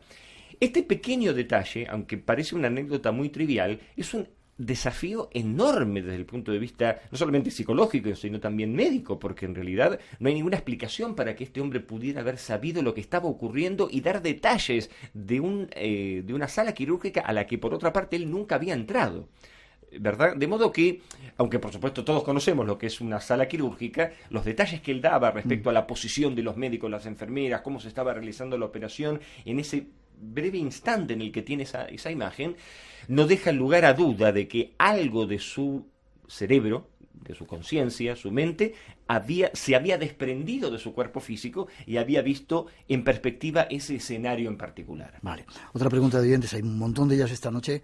Antes de pasar al segundo tema, dice: mi madre estuvo en coma porque estaba en terminal por un cáncer. Y una semana, y cuando se despertó me comentó que mi padre la visitó y le dijo que se diera prisa, que la esperaba. Se quedó sin poder decir nada, murió 15 días después de este hecho. Hay gente que viene, y os pido si podéis ser breves, de ese más allá, decirte es tu momento, ya te vas, gente fallecida que tú conoces, que son gente tuya, para hacerte el camino más fácil hacia ese más allá. Puede ser una hipótesis, justamente para ese momento tan duro y tan crucial. Muchas veces las personas que han estado agonizando de pronto se encuentran tanto con este familiar como también con las mascotas. Entonces aquí es como que de algún modo se le allana el camino y se le prepara, porque luego la siguiente etapa es que esta persona, el enfermo, le comunica a la familia de forma anecdótica: ¿sabes qué? He soñado con nuestro padre o con la abuela y ha venido a decirme, como tú has dicho, que me apure o que me están esperando y demás. Y de este modo también va creando un antecedente a nivel cognitivo y emocional, procesando lo que viene, donde el elemento sí es paranormal, el carácter es paranormal. Este anuncio y esta evocación que hace el enfermo, o es realmente este mensajero, por decirlo de algún modo, esta visita que viene a brindar compañía. Desde ese punto de vista que vosotros manejáis, entre comillas, científico, me hizo decir científico, me parece un poco raro, ¿se puede decir que hay pruebas de que existe el más allá con toda esta cantidad de testimonios que tenemos de las FM? ¿Seguimos viendo después de esta vida? ¿O todavía hay que seguir estudiando? No hay respuestas totales para ello. Yo te diría que todavía hay que seguir estudiando, porque en realidad las experiencias cercanas a la muerte, como muchos otros fenómenos parapsicológicos, son simplemente sugestivos respecto a la posibilidad de una existencia de vida después de la muerte. Pero hay un grave problema, que la persona no ha muerto. Ha tenido una experiencia de proximidad a la muerte clínica, pero no ha muerto realmente. Ya, Alejandro, pero convendrás conmigo que las personas que las han vivido, yo he vivido una, te matarían diciendo que eso es cierto, verdad, que no me mucho quepa más la real menor duda. que estamos aquí. No me quepa. Si tú me preguntas como persona, yo te diría que existe vida después de la muerte, Vale. porque yo tengo la convicción de que existe. Vale. Pero si tú le preguntas al psicólogo científico, debería dudar. Vale. Marcelo, ¿tú qué dices? ¿Que nos vamos a los niños? ¿Con respecto? Como persona, ¿existe vida después de esta? Sí, yo creo, a ver, de pronto yo, de forma muy breve, con 8 años, he tenido una experiencia muy fuerte en la familia, hemos tenido, no hay ningún tipo de antecedente en mi familia vinculado con creencias paranormales, parapsicológicas, ni mucho menos. Yo siempre fui un poco como el descarriado con respecto a estos temas, estos intereses, una familia muy católica y demás, pero en el caso de un tío muy cercano, en el momento de fallecer, que ya era algo esperable, estaba presente gran parte de mi familia, porque él había pedido eso, y ha ocurrido algo muy particular. En el momento, y esto me he enterado yo muchos años después, estaba el hijo de mi tío, mi primo, que es médico, había 2 enfermeras, otro médico, y estaba mi padre, y mi tío en el momento exacto de fallecer, han visto cómo de su pecho, de su cuerpo, que estaba boca arriba, se han desprendido algo así como 3 bolas de luz, 3, una roja, otra amarilla y otra azul, que se han quedado. Todos los que estaban mirando, esto sin entender nada,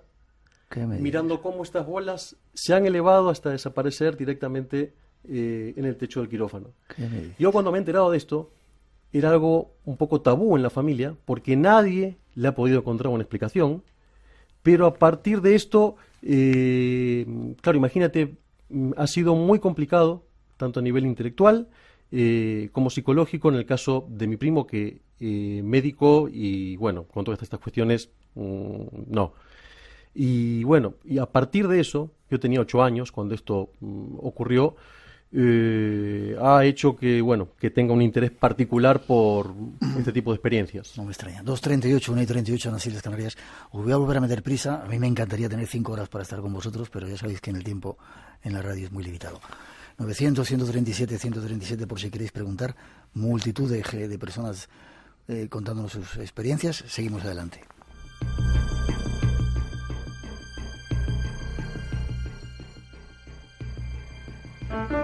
Había una vez un niño al que no le gustaba la noche. Esta semana recuperamos Encender la noche de Ray Bradbury. Hablamos de Edda Gabler, de Henry Ibsen. Jardines en el bolsillo, con Pilar Martín. Recordamos a la poeta canaria Mercedes Pinto. Y finalizamos con Poesía esencial de Ernestina de Champurcín. Jardines en el bolsillo. Los lunes a las 5 de la madrugada es hora de Radio Nacional de España. Hay una realidad que no vemos. Atrévete a descubrirla. Espacio en Blanco, en Radio Nacional de España, con Miguel Blanco.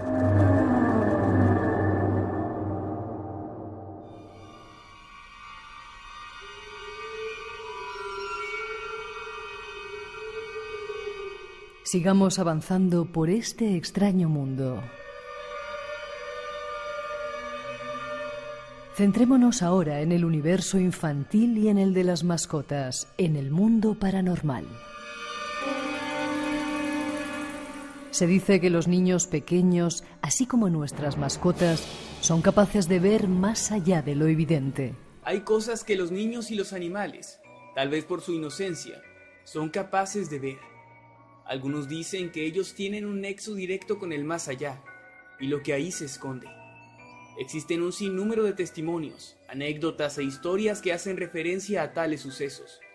Momentos en los cuales, tanto los animales como los niños pequeños, parecen ser testigos de cosas que simplemente no pertenecen a este mundo.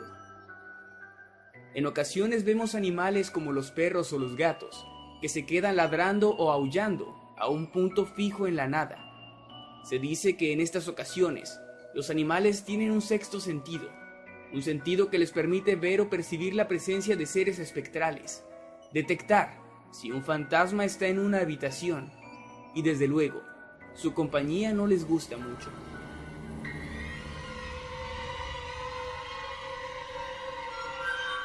Animales que ven más allá de lo visible, niños que perciben otras realidades. ¿Será cierto?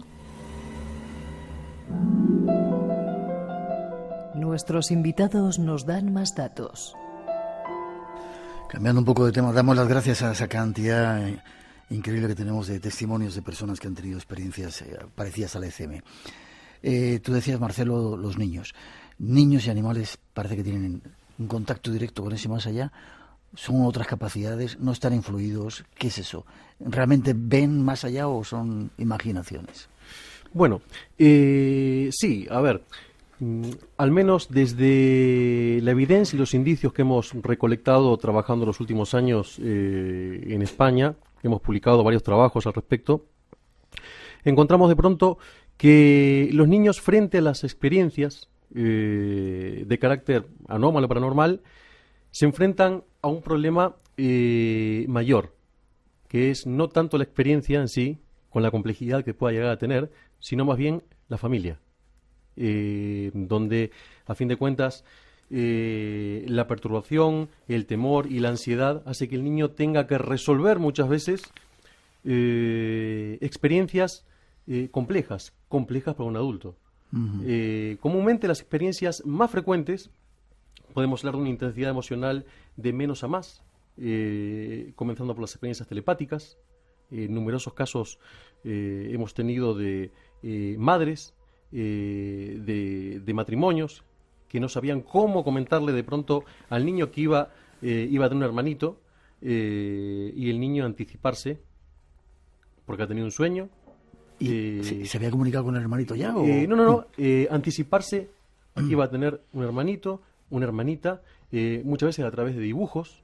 Aquí hablamos de una experiencia que se presupone telepática, quizás no tanto por parte del niño a los padres, sino de los padres al niño.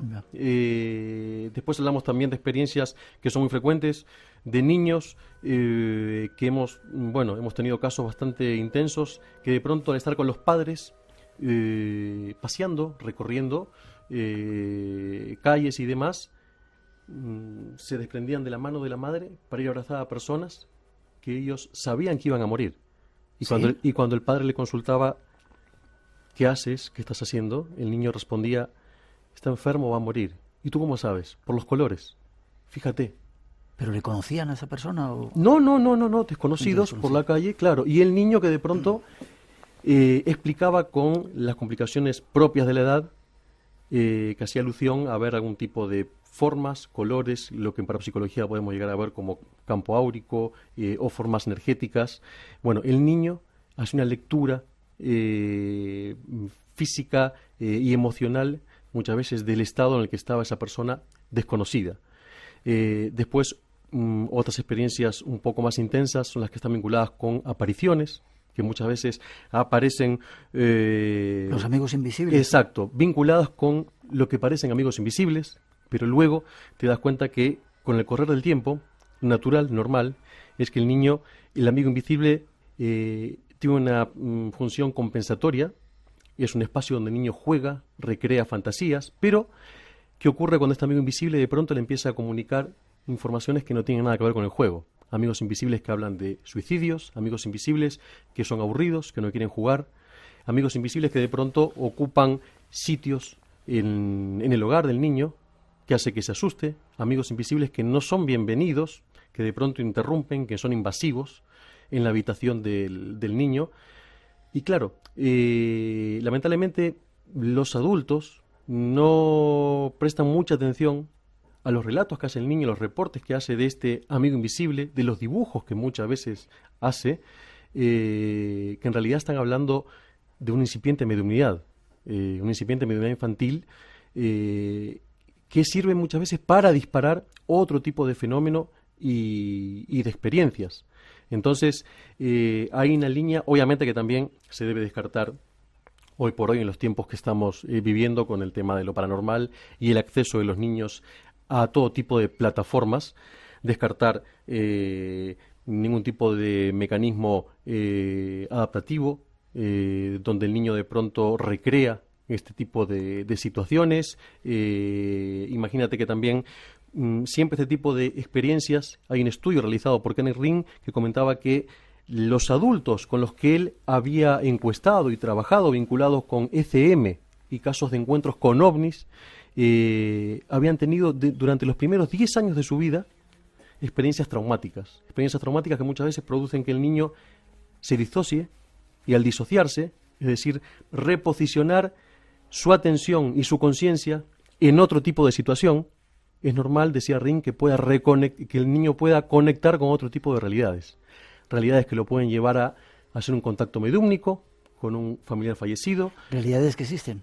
Exacto, realidades alternativas que dispara este trauma que el niño está atravesando. De pronto este niño que está sufriendo algún tipo de abuso se disocia por completo de ese cuerpo físico que está sufriendo algún tipo de abuso o de golpiza o de castigo, y es normal en este tipo de situaciones que pueda llegar a contactar, asomarse a este mundo de lo paranormal, y a partir de allí usar este tipo de experiencias como un mecanismo adaptativo frente a cualquier tipo de situación negativa en su vida. Hemos tenido personas que de pronto frente a cada situación conflictiva en su vida, de niños, han aprendido a desdoblarse, a estar directamente disociados de su cuerpo físico y seguir empleando de forma intuitiva, con técnicas completamente personales, este tipo de vivencia cada vez que recibían algún tipo de información o de noticia negativa.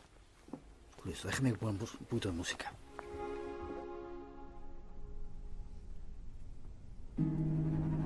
Hay quien dice que los niños, muchos niños, hemos tenido muchas experiencias. No te dejo hablar a ti ahora, Alejandro, dejamos que hable Marcelo, ¿vale? Durante algún tiempo, hasta los 7 años, son capaces de ver otras realidades. El peso de la educación que le metemos hace que alguna parte del cerebro se bloquee y ya se hacen individuos normales. ¿Esto es cierto? Lo que están viendo los niños, aparte de esas disociaciones que tú dices, ¿corresponden con entidades reales que ven en otras dimensiones o son imaginaciones suyas?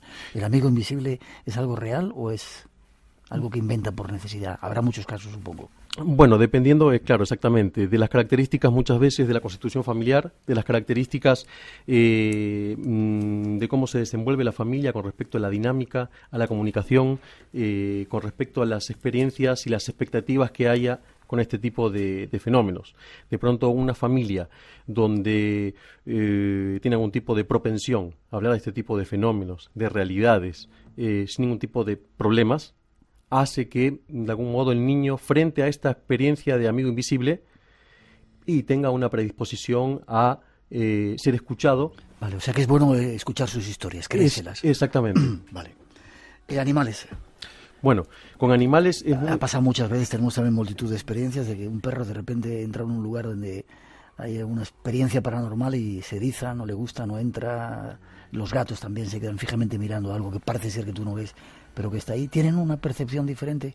Bueno, a ver, hablamos siempre de indicios y es muy particular... Nunca os mojáis, ¿eh? Es muy particular la diferencia con respecto a la conexión de los gatos con lo que se presume paranormal y de los perros con este tipo de experiencias. Muy diferente. Sí, los gatos de pronto tienen una actitud mucho más activa con respecto a este tipo de sensaciones de presencia o de apariciones, como tú comentabas, mientras que el perro no. El perro tiende a sufrir, a sentirse, a demostrar signos de miedo y demás. Pero también podemos recordar los casos de investigaciones controladas en laboratorio. Kate Harary, de pronto, un estudiante de psicología, mientras era estudiante de psicología, lograba desdoblarse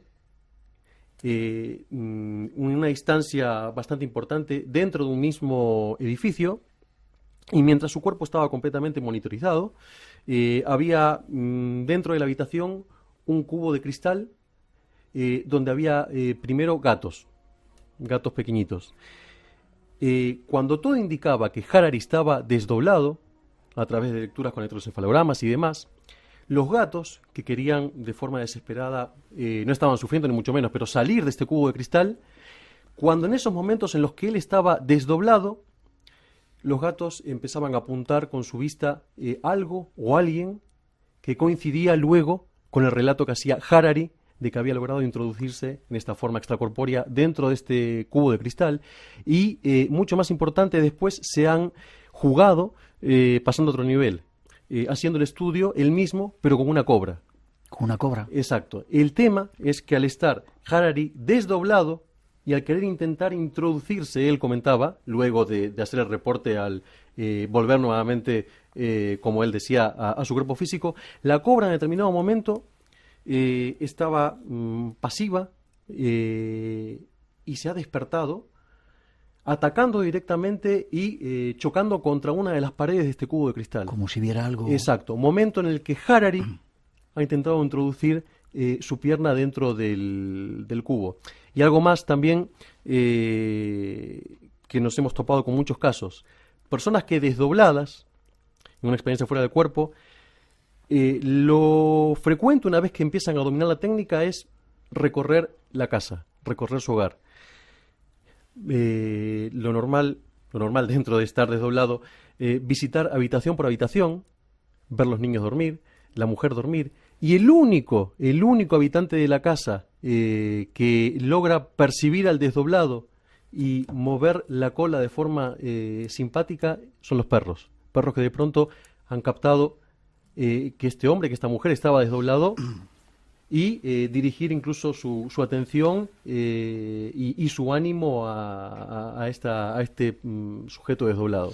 Breve, antes de pasar a los sueños, es otro tema que queremos tocar. Preguntan los padres si es bueno escuchar al niño cuando hace esos relatos, si hay que quitarle la idea o mejor dejárselo. No, lo conveniente es no sobreestimular este tipo de experiencias, no buscar ningún tipo de orientación en internet, de pronto, en fuentes que no sean confiables, que no hagan que el fenómeno se vuelva mucho más perturbador, pero siempre lo recomendable es escuchar al niño, independientemente de las creencias que tengan los padres y del miedo que tengan los padres con respecto a la experiencia. Comúnmente los padres tienen mucho más miedo que el niño. Entonces siempre escuchar al niño, no emitir una opinión ni un consejo, y ver justamente lo ideal con los maestros para ver si este tipo de experiencias, cómo es la evolución, si con los meses aumentan, decaen, y cómo es la intensidad y cómo repercute en el niño, cómo es la repercusión emocional en el niño. Perfecto. 2:53, 1:53 en las Islas Canarias. Seguimos adelante con estos señores. Esta noche queremos aprovechar para preguntarles muchos temas diferentes. Este es otro. Esta noche, en Espacio en Blanco, Pierre Plantard, que fue el que fue sembrando este mito con sus dossiers secrets en la Biblioteca Nacional de Francia, en el cual nos narraba esa historia que empezó siendo una historia de un tesoro. En principio no tenemos que perder de vista que Saunier había encontrado presumiblemente un gran tesoro, una gran fortuna, pero ese tesoro luego fue transformándose en algo más espiritual.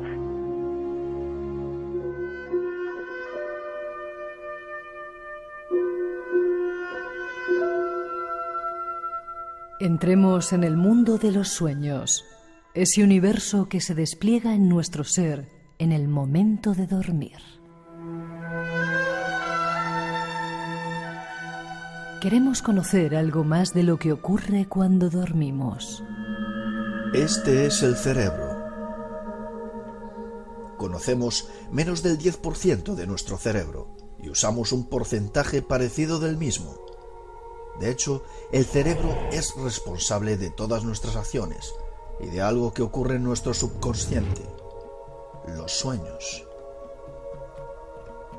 Las razones de por qué soñamos son diversas, entre ellas la reposición de energía, la memorización de lo vivido durante el día, la reparación de los tejidos o la eliminación de sustancias tóxicas, entre otras muchas razones.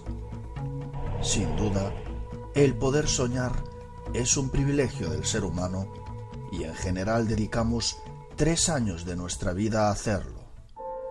Se hace de noche y se acerca la hora de dormir. Es entonces cuando el cuerpo se prepara para entrar en el mundo de los sueños. El cuerpo se relaja.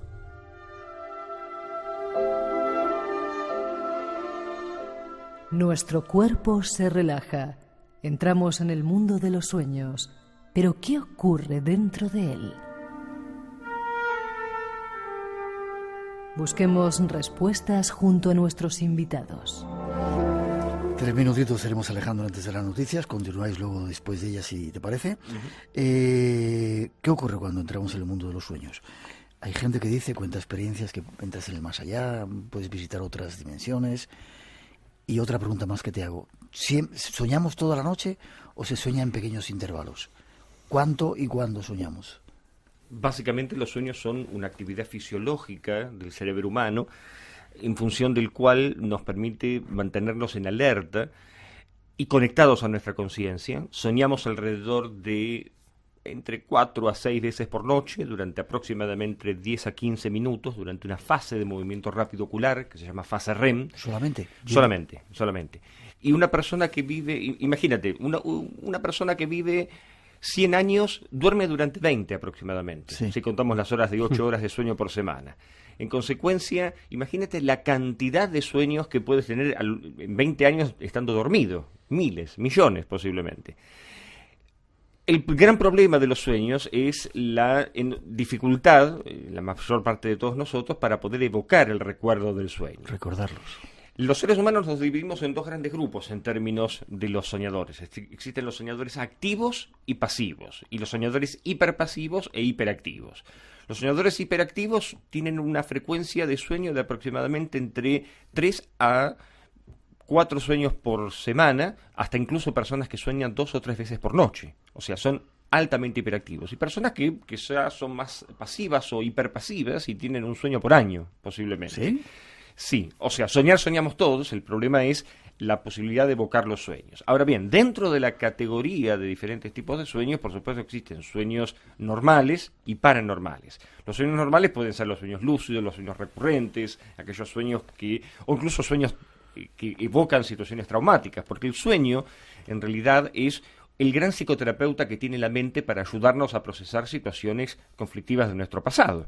O sea, hay estudios llevados a cabo en donde se ha demostrado que personas que hacen psicoterapia y sueñan disminuyen su tiempo de psicoterapia en comparación con quienes solamente hacen psicoterapia. De modo que los sueños son naturalmente, digamos, escenarios mentales que nos permiten descargar las tensiones del día y, por supuesto, las situaciones traumáticas de nuestro pasado.